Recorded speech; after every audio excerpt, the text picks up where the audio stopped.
Bienvenidos a MedTech Talks México, el primer episodio de nuestro podcast. Y antes de sumergirnos en la innovación, es importante que platiquemos sobre los desafíos actuales en la educación médica en nuestro país.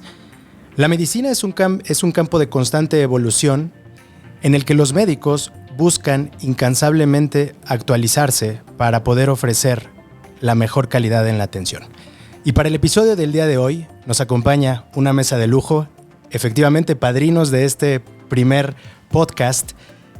Nos acompaña el doctor Juan Carlos Sánchez. El doctor Juan Carlos Sánchez es jefe de la división de cirugía del Hospital de Alta Especialidad Punta Médica, aquí en la Ciudad de México, además de ocupar actualmente el cargo de presidente del Colegio Mexicano de Especialistas de Coloproctología. Bienvenido, doctor. Muchas gracias por la invitación.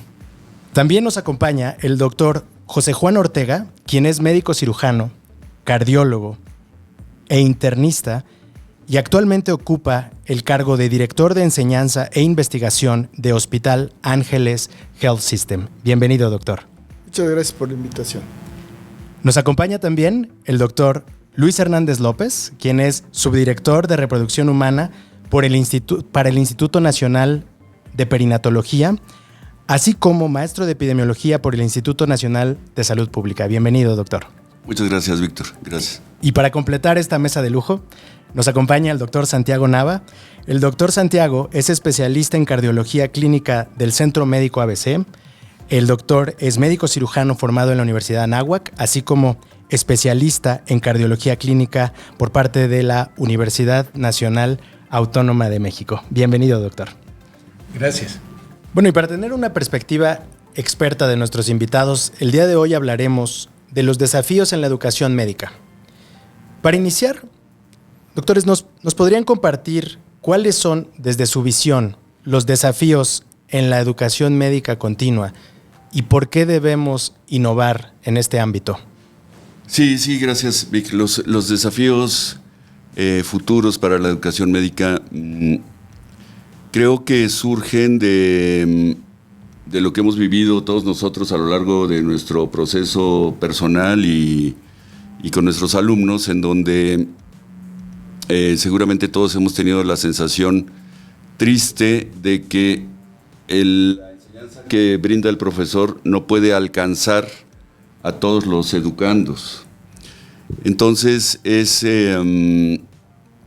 pues obligatoriamente necesario desarrollar tecnologías que permitan alcanzar a mayores audiencias para lograr dar una formación adecuada y permitir que los educandos además desarrollen habilidades, además de conocimientos teóricos, en un mundo actual en donde cada vez se toleran menos los errores. Entonces, hoy en día, ocasionar daño a un paciente por un error que surja de una deficiencia en la educación puede ser muy grave, y por ende creo que los esfuerzos educativos en medicina hoy en día tienen que ir dirigidos en esas dos líneas, que es lo que me viene inicialmente a la mente, ¿no? Perfecto, o sea, un tema de alcance y un tema de no solamente conocimiento teórico, sino también destreza práctica. Exactamente. Y bueno, lo hemos vivido todos a la hora que estamos en cirugía o revisando estudios de rayos X, etcétera. Vemos las deficiencias que tienen los estudiantes y de repente se pregunta uno, bueno, ¿será que 6 años de carrera de medicina ya no son suficientes y tengan que ser 12? Sería terrorífico, ¿no? Pero forzosamente creo que hay que encontrar la manera de que toda esa gente tenga un entrenamiento más completo y rápido. Gracias, doctor. ¿Algún comentario, Juan Carlos? Sí, yo creo que, Víctor, los retos en la educación médica hoy son de verdad mucho más amplios que lo que eran al inicio de la propia medicina. Porque van de la mano a la evolución de la propia humanidad, de la propia medicina y ahora con la tecnología. Entonces, inicialmente nos preocupábamos por la especialización, por cómo se empataba esta escuela-hospital y que el médico se adaptara a una institución y que después esto se viera en el médico resolviendo problemas clínicos con acercamiento hacia el paciente, ¿no? Ese era el modelo de educación que se tenía anteriormente. Creo que algo que no se debe dejar de mencionar y que hoy es un reto es lo que nos trajo la pandemia. La pandemia nos trajo nuevos retos, pero también nos dio nuevas herramientas, nos obligó, nos empujó a llevar a entender nuevas herramientas, a utilizar la tecnología a nuestro favor. Hoy la educación, como siempre ha sido, debe de ser una educación de calidad y de excelencia. El tema es que esta educación no solamente, como comentaba Luis, no solamente debe ser en la parte teórica, tiene que ir involucrada la ciencia, la tecnología, y ahora un reto más importante es el humanismo, ¿no? Hoy hay nuevas reglas sociales, como comentábamos, en cómo nos debemos desenvolver como médicos, y lo que nos trajo la pandemia es como aparentemente un alejamiento de la parte humana. Entonces, creo que esos son los retos hoy que tenemos. El educador debe ser creativo, debe tener este acercamiento hacia el alumno y también debe de entender las necesidades del alumno, que no son a lo mejor necesariamente como antes era un poquito más, a veces la educación medio hostil, de que te doy un manotazo si no lo haces bien. No. El educador debe ser mucho más empático, debe de conocer de tecnología, debe de saber usar estas herramientas y desde luego dar un producto que ese médico pueda desenvolverse en una institución de una manera mucho más amplia, no solamente desde el punto de vista técnico, sino también administrativo y sino también dar como un buen producto hacia la sociedad. Claro, me llama muchísimo la atención la parte de humanismo. Claro. Doctor Ortega, ¿coincides con las reflexiones? Definitivamente sí. La perspectiva que yo tengo de esta situación viene de lo que siempre se dijo desde que nosotros éramos estudiantes. Se decía que los conocimientos médicos duraban 5 años. Me parece que esa frase de Ignacio Chávez ahora debe ser: los conocimientos médicos duran como 5 minutos, porque las cosas cambian a una velocidad vertiginosa. Luego, además, la tecnología definitivamente nos ha superado a los educadores, sin la menor duda. O sea, un residente o un médico ya formado aprende una técnica quirúrgica y al cabo de muy poquito tiempo ya es obsoleta y ya resulta que ahora tiene que usar un robot y antes usaba un laparoscopio y ahora usa un robot y quién sabe qué vaya a usar después. Y las primeras ablaciones que hacía aquí mi gran amigo el doctor Nava, si vemos los instrumentos que usábamos hace 5 o 10 años, pues son como de los picapiedra comparados con los que usamos ahora. Entonces se requiere una velocidad vertiginosa para poder aprender esto. Y es tal la diversidad de cosas que tiene que saber una persona, que bien decía el doctor que la carrera de medicina ahora debe ser de 12 años. Yo creo que si en ese sentido tendría que ser de 20 años, porque no hay manera. Y cuando termine la carrera, pues ya va a tener obsolescencia casi todo lo que aprendió. Entonces estamos en un reto monumental, porque tenemos una realidad maravillosa. O sea, lo que estamos viviendo actualmente de medicina, de tecnología, de capacidades. A ver, ¿qué pensaría yo si a mí me hubieran dicho que íbamos a cambiar una válvula aórtica por cateterismo? O que íbamos a curar un Wall Parkinson White, a curarlo. O sea, era impensable, ¿no? Y nuestros maestros nos decían bien cómo estaba la problemática del paciente, pero era incurable, ¿no? Ya cuando llegó la cirugía cardíaca, pues fue una maravilla, pero ahora hacerlo por cateterismo y que al día siguiente el paciente está en su cuarto comiendo y al otro día se fue a su casa, es algo impensable. ¿Y qué va a pasar más adelante? Pues no sabemos, porque ¿qué viene de la biología molecular? ¿Qué viene de todo eso? O sea, a lo mejor cosas que ahora tenemos que utilizar cirugía, al rato se van a tratar con un chocho, etcétera. Entonces el reto de la educación es mayúsculo. ¿Por qué? Porque tenemos que preparar, en mi opinión es que la carrera de medicina no debe incrementarse en tiempo, porque si no es verdaderamente imposible. Pero tenemos que preparar a los alumnos para esto, para que cuando salgan de la escuela de medicina estén preparados a esto y podamos dirigirlos hacia donde tienen que ir. Y luego, cuando terminan la especialidad o la subespecialidad o la subespecialidad, porque ahora ya andamos en eso, pues ¿cómo vamos a mantener a ese individuo actualizado? ¿Cómo vamos a mantenerlo? ¿Por qué? Pues porque lo que sale cuando él terminó su subespecialidad, al cabo de muy poco tiempo es obsoleto. Entonces, ¿cómo lo vamos a mantener?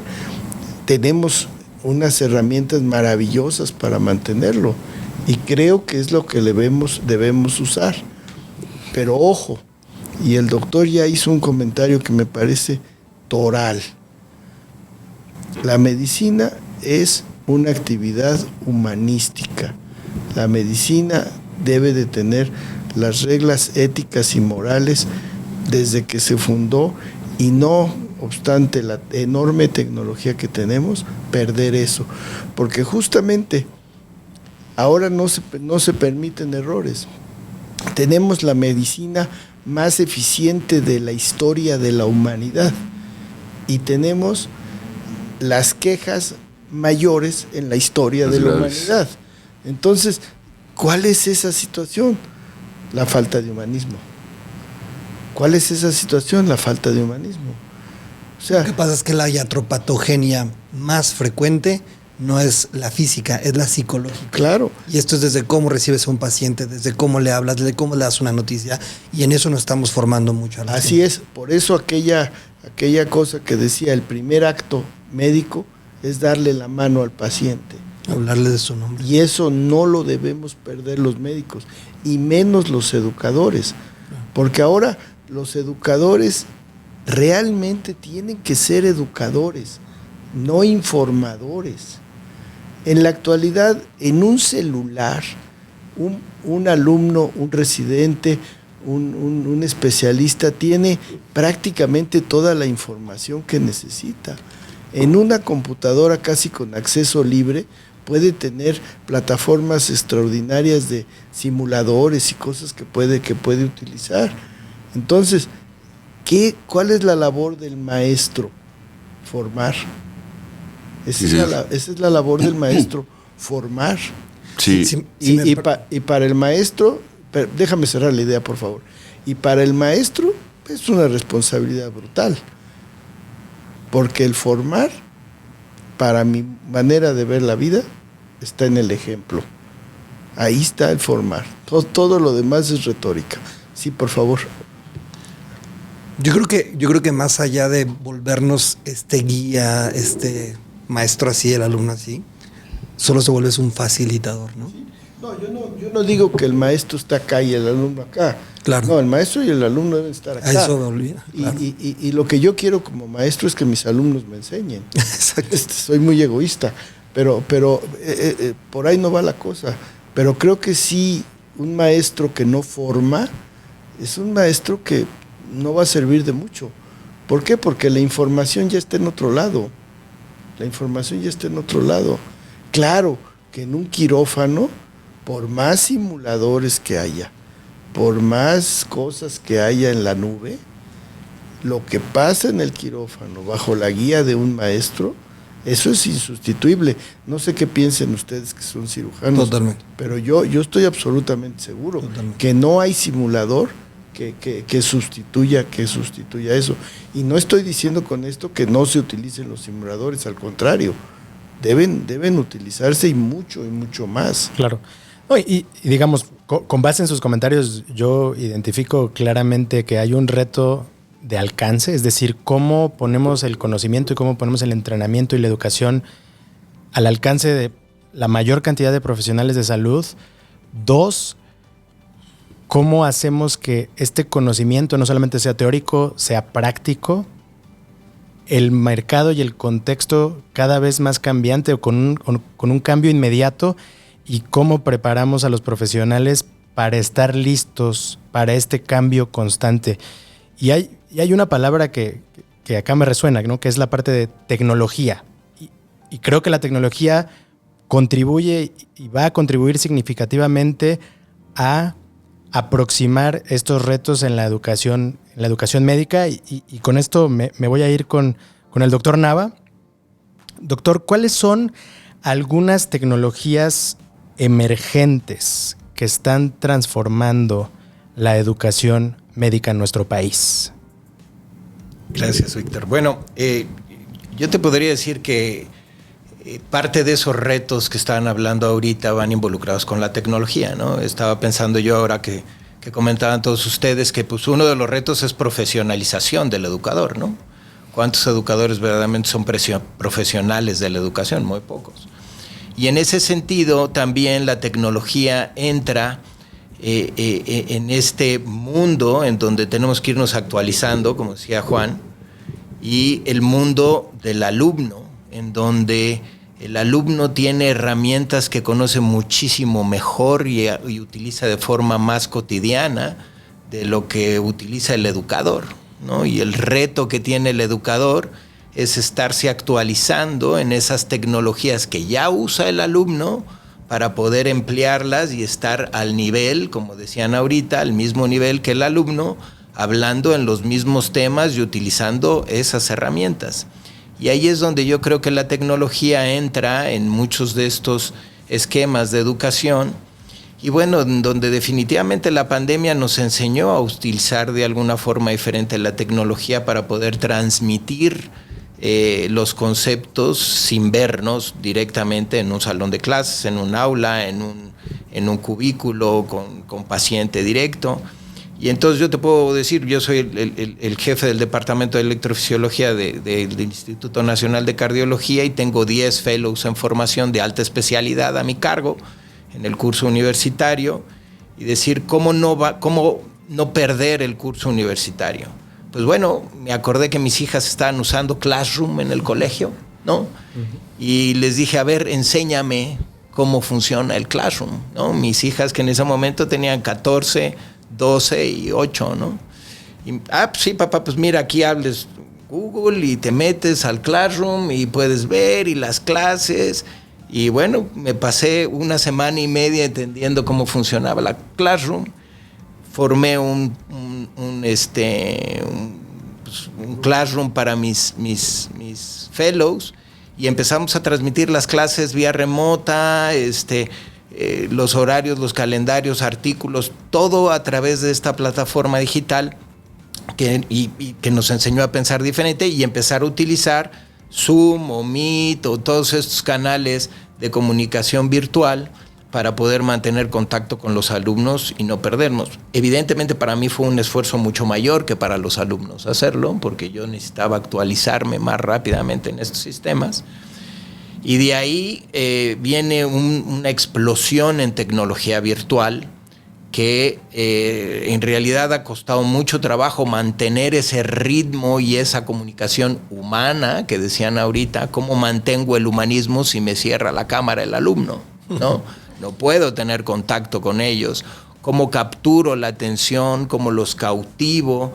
Si no podemos. Y entonces ahí viene la industria a darse cuenta de todo esto y empezar programas de educación a los profesionales de la salud de cómo enseñar a través de estas plataformas. Yo ya tenía montado el Classroom cuando Johnson & Johnson me invita a un curso de cómo transmitir en forma virtual tus conocimientos, ¿no? Y cómo tienes que ver a la cámara, y cómo tiene que ser el micrófono, y la luz, dónde la tienes que poner para no verte en sombra, ¿no? Entonces, todas estas cosas que tuvimos que reeducarnos un poquito, y aprender de la tecnología en lugar de estar parados en un atril viendo una pantalla de computadora como normalmente lo hacíamos, ¿no?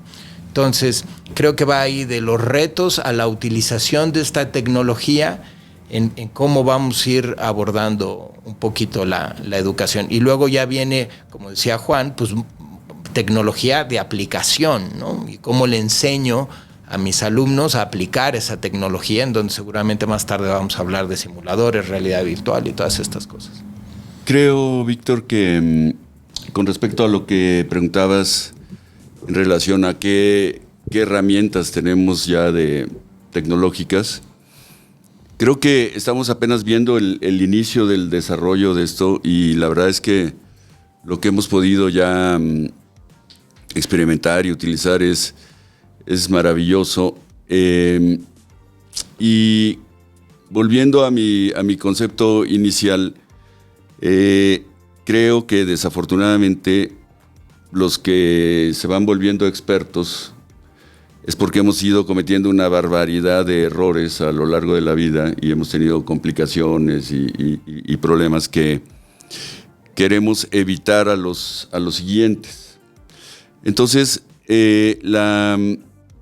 la telecirugía, llamémosla de alguna manera, o probablemente en las especialidades clínicas también tenga muchísima aplicabilidad, y en radiología, yo creo que es una manera de estar asesorando a tus alumnos a gran distancia. Y lo hemos vivido nosotros. Hace algunos meses operamos algunas pacientes especialmente complejas y estuvimos asesorados con nuestros amigos y profesores en Brasil, en Chile, en Alemania. Y era la cosa tan impresionante como el profesor indicando: no le cortes ahí, pásate ahora al lado derecho, ahora levanta un poquito más acá, jálale para abajo. O sea, realmente el profesor o los profesores, porque podían ser además varios al mismo tiempo, estaban metidos en la cirugía.